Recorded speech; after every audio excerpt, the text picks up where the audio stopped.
Terakhir ke Kriston. Kriston, kehendak Bapak Yesus utusan. Setuju? Iya firman yang menjadi manusia. Ngaco lagi. Lanjutlah. Emang kau harus tuh bintang timur, memang kau harus menguasai dirimu tuh. Assalamualaikum warahmatullahi wabarakatuh. Assalamualaikum. Waalaikumsalam warahmatullahi wabarakatuh. Sahabat-sahabat sekalian, lanjut. Ini ada dua pemahaman yang berbeda, Gurunda. Kata Pak Herman, yang mengikuti kehendak Bapa akan masuk surga. Kata Kriston, yang mengikuti kehendak Yesus akan masuk surga. Ini ada dua pemahaman yang berbeda dari kekristenan.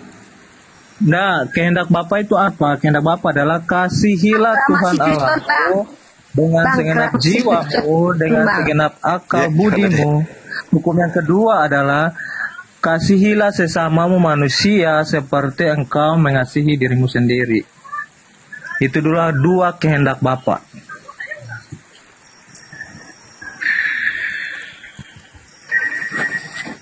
Ada nggak kehendak Bapak Yesus adalah Tuhan? Ada nggak Kriston? Yohanes, ya saya baca ya ayatnya ya. Yohanes ayat 18 ya. Di sini saya nyatakan biar abang mungkin bisa. Ada nggak kehendak Bapak Yesus adalah Tuhan? Ada nggak? Ada bang, ada. Berarti ada dua Tuhan dong, Bapak Tuhan, Yesus Tuhan. Gini aja. Ya karena itu anaknya. Ya udah Tuhanmu dua, selesai. Diam. Gini aja. Yohanes 1 ayat 18 saya tegaskan lagi ya. Tidak seorang pun pernah melihat Allah. Namun anak tunggal Allah yang ada di pangkuan Bapa dialah yang menyatakan Allah itu ada. Yaitu Tuhan Yesus itu sendiri. Buset, pinter banget Lucifer ini banyak main. Parah ini bintang timur ini. Udah ambil lagi dulu deh Bang Thomas Solang, ambil lagi dulu deh. Ya, baik. Bismillahirrahmanirrahim. Kehendak Bapa itu adalah perjanjian lama. Bapa tidak mengenal perjanjian baru, kitabnya orang Roma. Jadi apapun cakupannya kemudian, kehendak Bapa yang dimaksud oleh Yesus di dalam pengajarannya di tengah-tengah Bani Israel adalah bagaimana kemudian orang-orang Yahudi itu kembali kepada hukum Taurat. Sehingga yang disebut dengan kehendak Bapa ya kembali kepada ajaran perjanjian lama yang mereka sebut dengan kitab Tanak. Jadi tidak ada kehendak Bapa itu agar menjalankan kitab Lukas, isi kitab Markus, surah-surah Paulus itu nggak ada. Yang disebut kehendak Bapa itu isinya kitab Tanak. Barang siapa yang ingin melakukan kehendak Bapa maka harus kembali kepada perjanjian lama. Kalau perjanjian baru itu kehendak Bapa yang ada di Antioquia, yaitu Bapak Paulus. Ini dia kenapa? Ini pertanyaan saya. Oke, baik.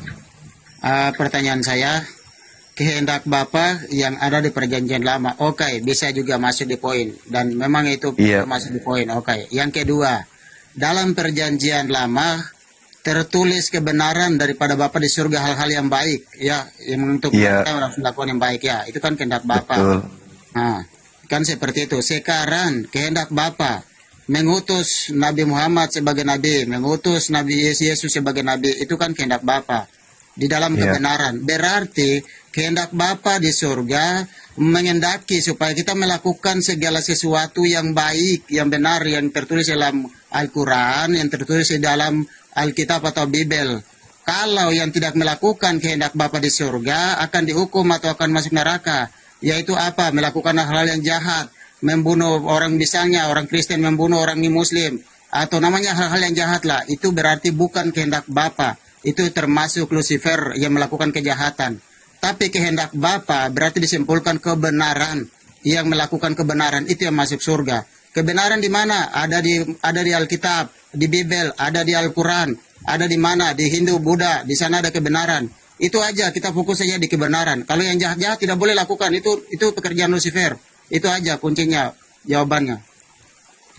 Oke, nah sekarang ketika pola itu kita mau pakai, itu pola kebenaran yang saudara saya maksud itu adalah pola kebaikan. Tetapi satu hal yang perlu dipahami, baik belum tentu benar. Tidak semuanya benar.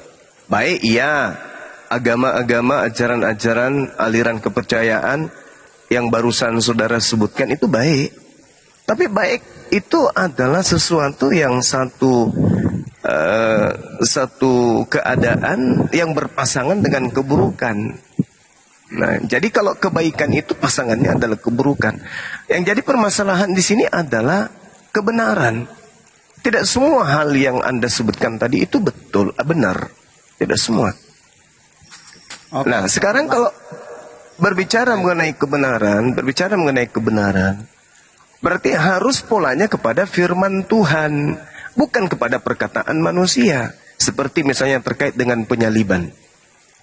Firman Tuhan artinya kehendak Tuhan. Kapan-kapannya Tuhan berkehendak kemudian untuk membunuh utusannya demi untuk menyelamatkan orang Roma penyembah pagan. Itu dulu. Kapan-kapannya Tuhan menginginkan kemudian membunuh utusannya sendiri, yang konon disebut sebagai hamba yang suci. Utusannya yang justru harus dipercayai, tapi justru dibunuh. Nah, ini kekosongan yang harus diisi oleh saudara-saudara Kristen yang tidak rasional, atau dengan kata lain tidak masuk akal. Demikian, silakan. Oke, baik.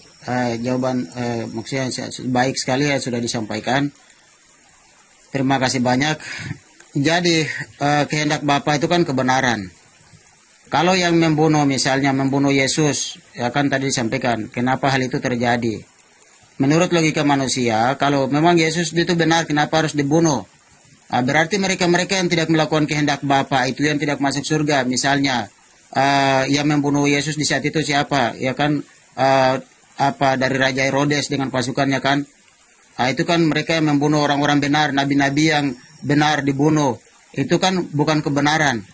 Nabi-nabi itu benar kok, kenapa mereka dibunuh? Jadi yang melakukan kejahatan itu yang masuk surga, dan mereka tidak melakukan kehendak Bapa di surga. Mereka itu harus masuk neraka. Kan gitu.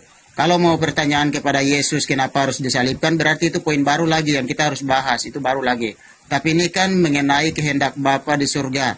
Kehendak Bapa di surga untuk melakukan kebenaran, itu aja. Kebenaran itu ada di mana, kan saya sudah bilang, ada di Bible, ada di Al-Quran, ada di ini kan saya sangat paham sekali tentang Al-Quran.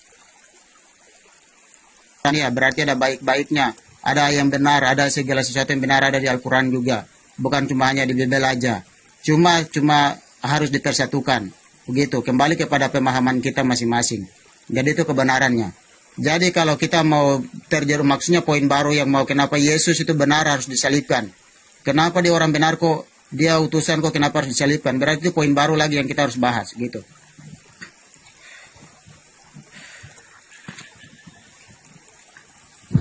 Ya, silakan. Yang pastinya kebenaran itu ya harus bertumpu kepada firman Tuhan.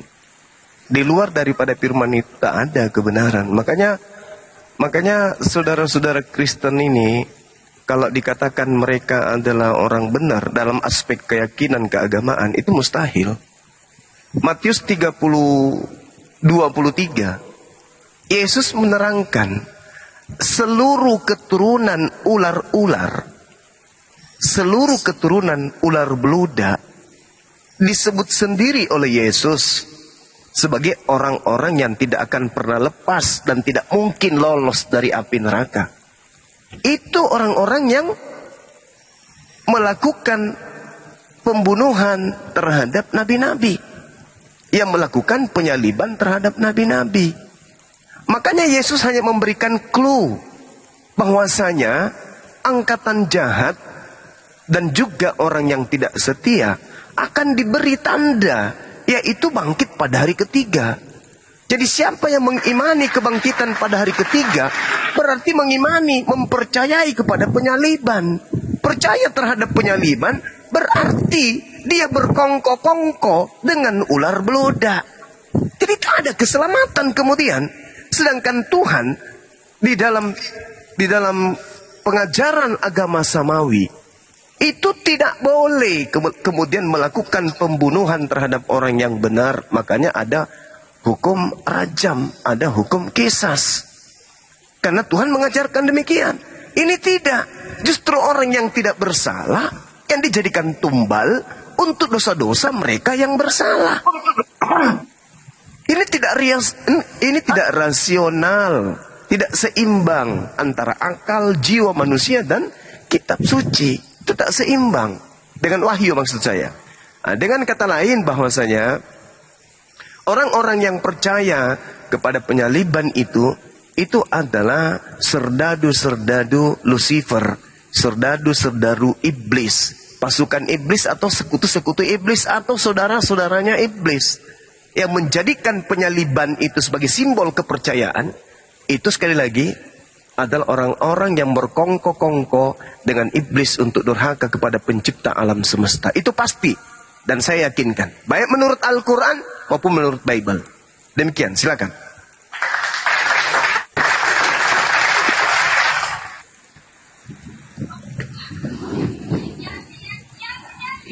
Jadi kalau kebenaran menurut Kristen, mengapa itu ada penyaliban? Karena begitu besar kasih Allah akan dunia ini, Bang. Nama Efesus 5 ayat yang kedua dikatakan begini, Bang.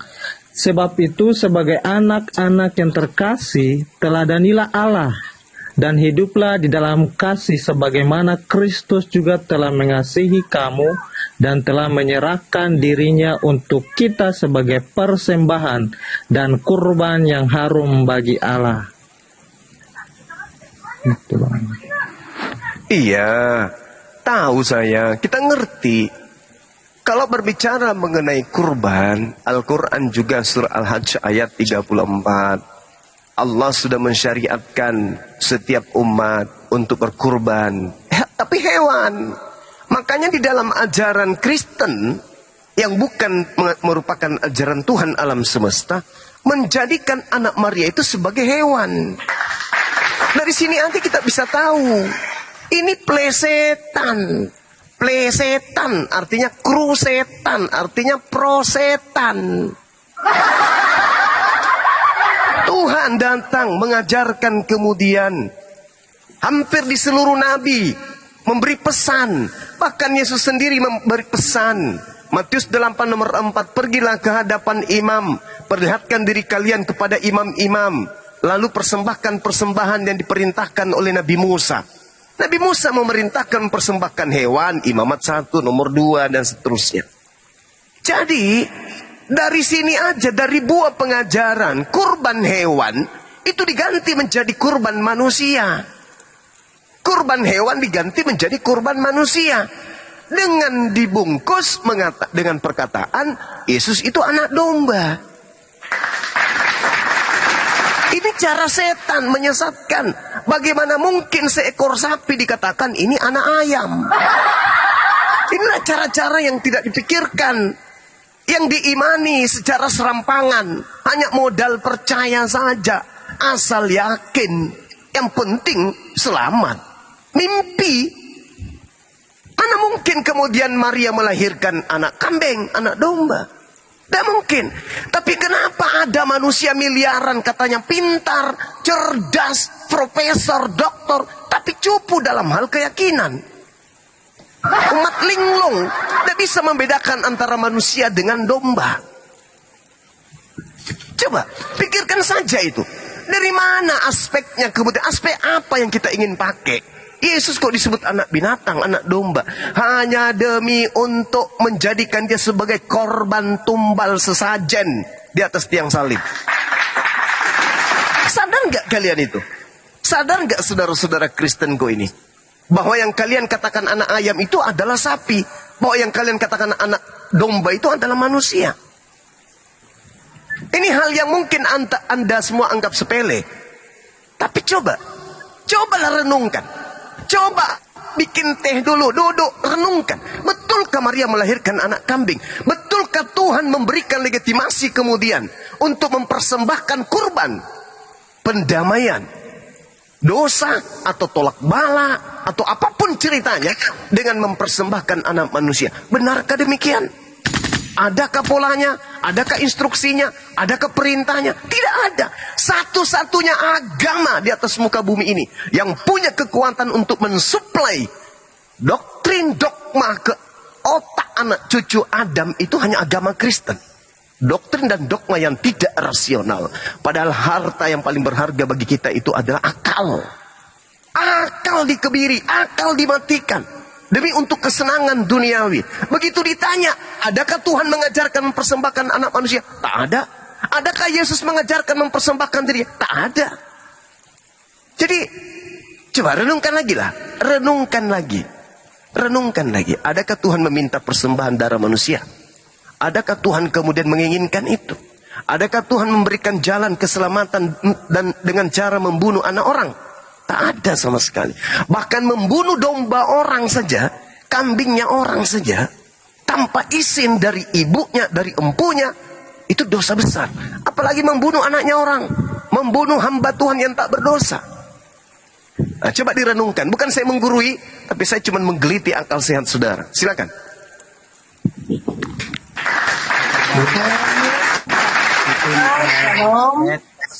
Ya, saya dulu ya.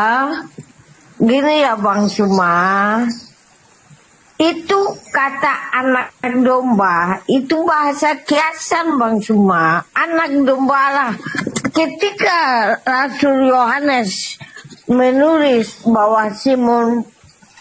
bahwa Yohanes Pembaptis ketika melihat Yesus, Yohanes Pembaptis berkata, lihatlah anak domba Allah yang menghapus dosa dunia. Itu Yohanes Pembaptis. Yohanes Pembaptis ini diutus untuk datang mendahului Yesus, menyatakan Yesus kepada bangsa Israel. Untuk itulah dia dibaptis. Dan dalam pembaptisan itu, ia melihat roh seperti burung merpati turun di atas Yesus. Dan ini sejarah. Yohanes Pembaptis kemudian ditangkap, disiksa, dijebloskan ke dalam penjara, kemudian dihukum mati. Kepalanya dipancung. Nah, ini sejarah. Jadi di sini kita tidak mengada-adakan bahwa harus ada kurban, tidak. Di sini dah kesalahpahaman Islam karena dalam biarkan. kitab Taurat Musa, kurban itu harus dibakar habis. Kurban itu ada penumpahan darah di setiap ibadah-ibadah yang sakral bagi umat Israel. Setiap ibadah Paskah ada penumpahan darah anak domba. Ini saya kayaknya rusak nih. Tetapi Allah berjanji, Biarin aja sampai di mana dia bisa. bahwa ia akan datang sendiri dan ia akan menebus manusia. Itu di dalam perjanjian lama. Makanya Israel memanggil Allah mereka dengan sebutan Allah penebus. Allah Israel. Nah, itu Bang Suma. Jadi kata penebusan di sini di dalam Alkitab itu sakral. Makanya Allah Israel disebut Allah Sang Penebus. Di sini aja Islam udah, John udah, biar Gurunda Juma ditanggapi dulu ya John ya. Oke. Ya, jadi gini, saudara Kristen ya. Di dalam kitab kalian itu, kalau saudara itu menggunakan rasio, sekali lagi akal. Satu-satunya agama yang terseram, agama kepercayaan seangker, menakutkan dan mengerikan itu hanya agama Kristen. Kenapa saya katakan demikian? Coba Anda lihat di dalam Matius 26. Anak manusia memang akan pergi sesuai dengan apa yang tertulis tentang dia. Jadi anak manusia ini diserahkan sebagai apa? Sebagai korban. Korban apa? Korban penebus dosa. Anak manusia akan diserahkan ke dalam tangan manusia. Dan mereka akan membunuh dia. Dan pada hari ketiga dia akan dibangkitkan. Anak manusia loh. Tega kalian. Anak manusia. Sementara kalian tidak percaya kalau Yesus itu adalah anak manusia. Kalian maunya Yesus itu anak Tuhan kan? Yang kalian sembah bernama Yesus ini kan anak Tuhan kan? Tapi yang dipersembahkan jadi tumbal, jadi sesajen di atas pohon itu anak manusia.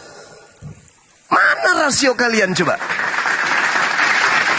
Mana rasio kalian?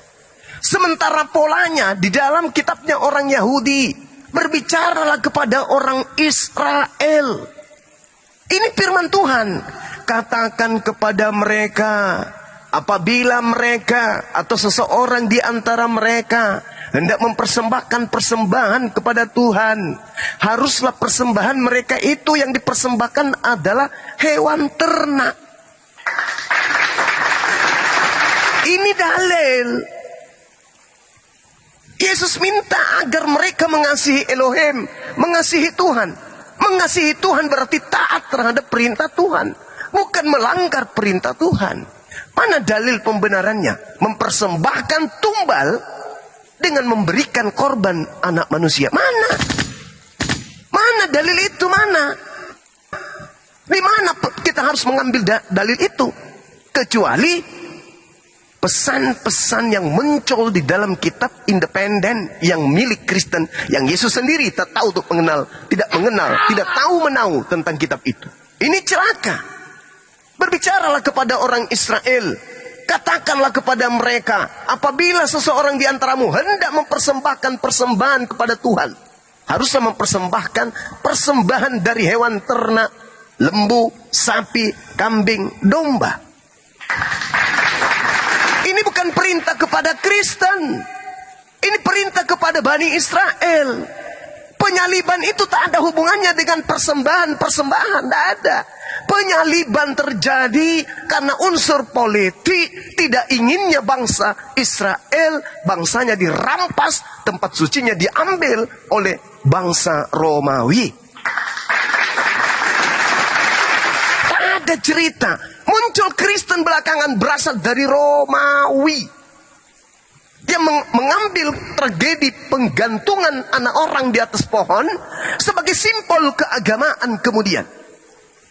Tak ada hubungannya penyaliban dengan Kristen, tak ada. Penyaliban terjadi, penggantungan manusia di atas pohon itu terjadi dikarenakan bangsa Yahudi takut orang Romawi datang merampas tempat suci mereka dan bangsa mereka. Itu poinnya.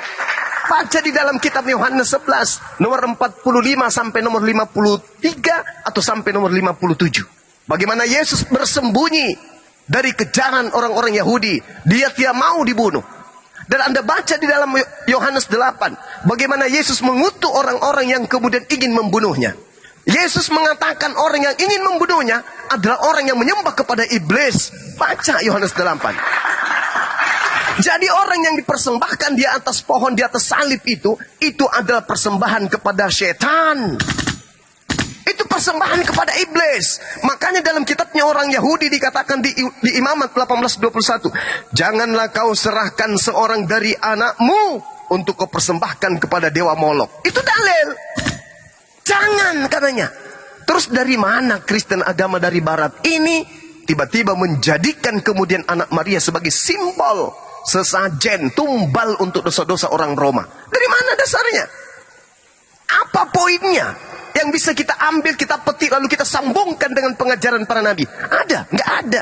Justru kita akan bertabrakan dengan pengajaran-pengajaran Yesus. Guru, apa yang harus aku lakukan supaya aku bisa masuk ke dalam surga? Matius 19.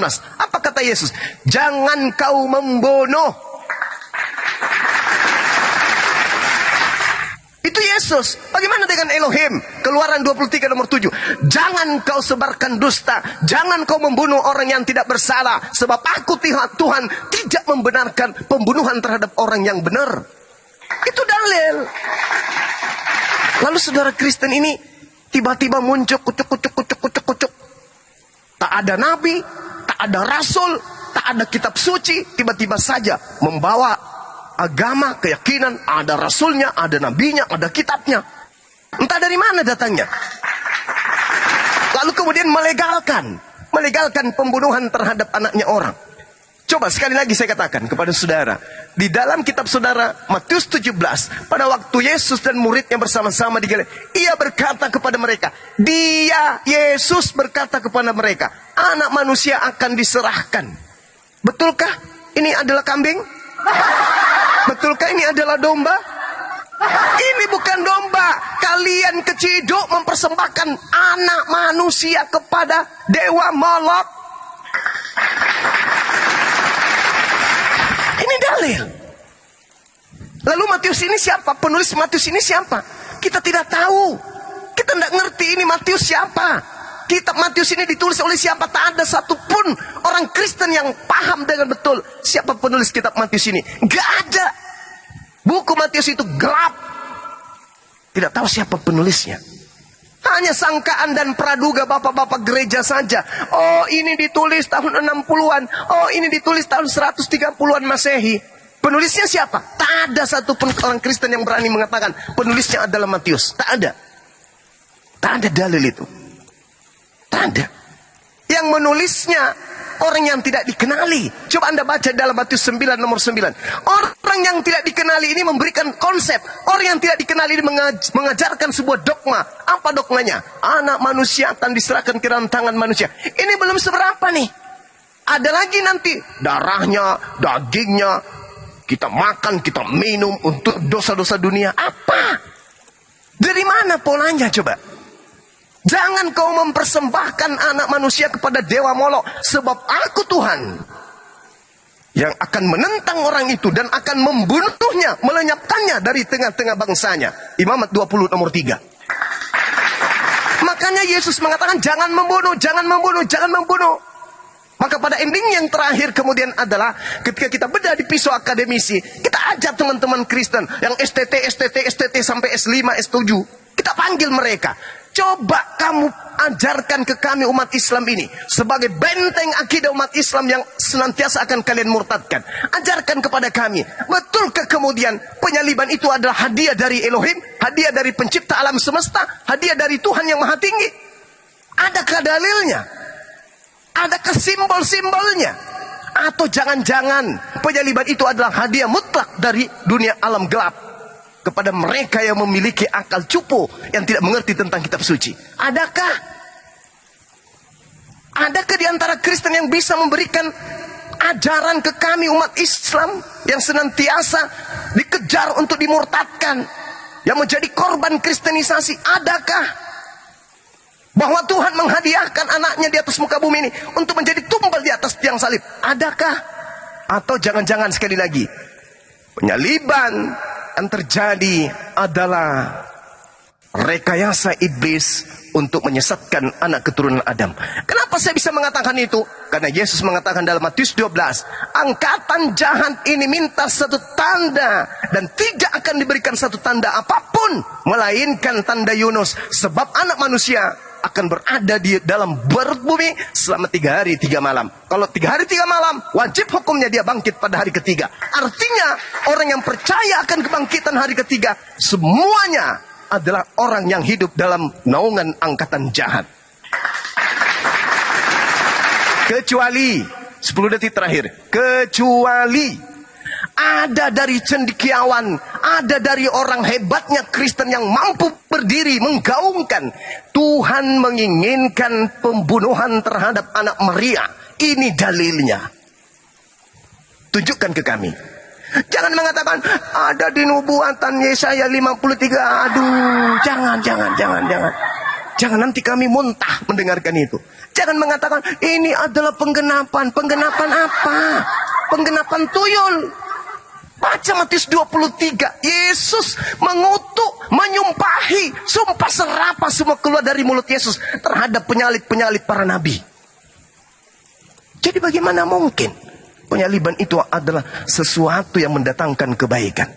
Nah, silakan, giliran Anda berbicara 2,5 jam, paparkan ke kami bahwa penyaliban yang terjadi di tengah-tengah Bani Israel itu adalah simbol kemenangan umat manusia terhadap hancurnya pola pemikiran iblis yang menghasut dan menghasat anak keturunan Adam. Dengan adanya penyaliban, manusia kemudian diselamatkan untuk masuk ke dalam surga. Tolong tunjukkan dalilnya bahwa penyaliban itu adalah konspirasi yang didukung, yang disusun oleh Tuhan dan dipraktikkan oleh para nabi. Dan saya akan membuktikan kepada saudara, penyaliban itu adalah rekayasa yang dibangun oleh Lucifer bintang timur, bintang gilang gemilang, yang adalah iblis penghuni neraka. Demikian. Ya, terima kasih ya Bang Suma. Saya dulu ya, teman-teman Kristen, tolong kasih kesempatan kepada saya. Ya. Di sini Bang Suma, ketika Yesus bangkit, Yesus menampakkan dirinya selama 40 hari.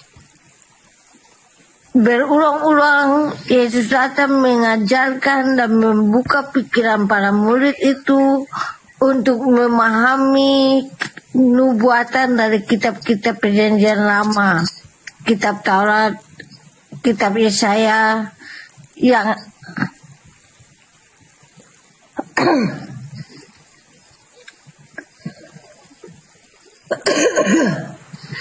cek satu. Ya. Ya, lanjut. Ya, yang ada tertulis tentang dia. Kita lihat di dalam Lukas pasal 24. Lukas pasal 24 ayat 45 sampai ayat 49. Saya baca ya. Lalu ia di sini Yesus. Lalu ia membuka pikiran mereka sehingga mereka mengerti kitab suci. Kata Yesus kepada murid-muridnya, ada tertulis demikian, Mesias harus menderita dan bangkit dari antara orang mati pada hari yang ketiga, dan lagi dalam nama Yesus berita tentang pertobatan dan pengampunan dosa harus disampaikan kepada segala bangsa mulai dari Yerusalem. Itu adalah perkataan Yesus. Di sini kita lihat bahwa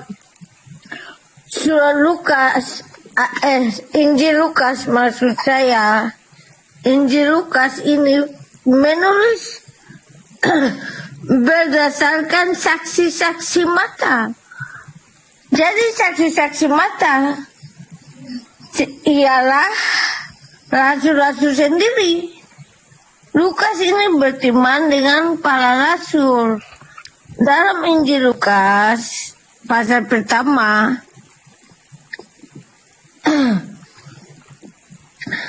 ayat ketiga, karena itu setelah aku menyelidiki segala peristiwa itu dengan seksama, dari asal mulanya aku mengambil keputusan untuk membukukannya dengan teratur bagimu. Ya, seperti disampaikan kepada kita oleh mereka yang dari semula adalah saksi mata dan pelayan firman. Biar aku bantuin baca lah Bang, ayat berapa sih Bang? Biar sini aku bantuin ayat berapa? Iya, Lukas 1 ayat 2. Aku Lukas aja yang baca bercepat, gimana Bang John? Mau nggak? Iya, mau. Coba. Ya, Lukas. Mau masih dengar nggak Bang Zuma? Atau Bang Zuma udah tahu lah? Nah, yaudah. Bang Zuma udah tahu Bang John ya, biar ditanggapi Bang Zuma ya, biar, Bang biar, John. Dibacakan aja, dibacakan. Ya. Dibacakan. Iya, coba. Enggak, Bang John aja yang membacakan, Bang John. Oh, kata Bang Zuma, Bang John aja yang bacain. Tadinya aku mau bantuin, tapi kata Bang Zuma biar aja Abang yang baca. Abang aja baca. Ya, biar kan sekalian latihan kan. Ya, ini kan kita masih ada di dalam kitab Injil Lukas.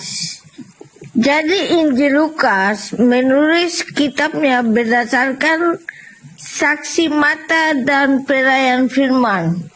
Perayaan firman di sini mengacu kepada 12 rasul Yesus. Karena perayaan firman dalam ayat ini adalah Yesus, firman yang turun menjadi manusia. Jadi perayaan firman artinya 12 rasul itu yang melayani Yesus itu. Yang makan sama-sama dengan dia, yang berjalan sama-sama dengan dia, yang mendengar segala perkataannya dan segala ajaran-ajaran yang disampaikan Yesus kepada mereka.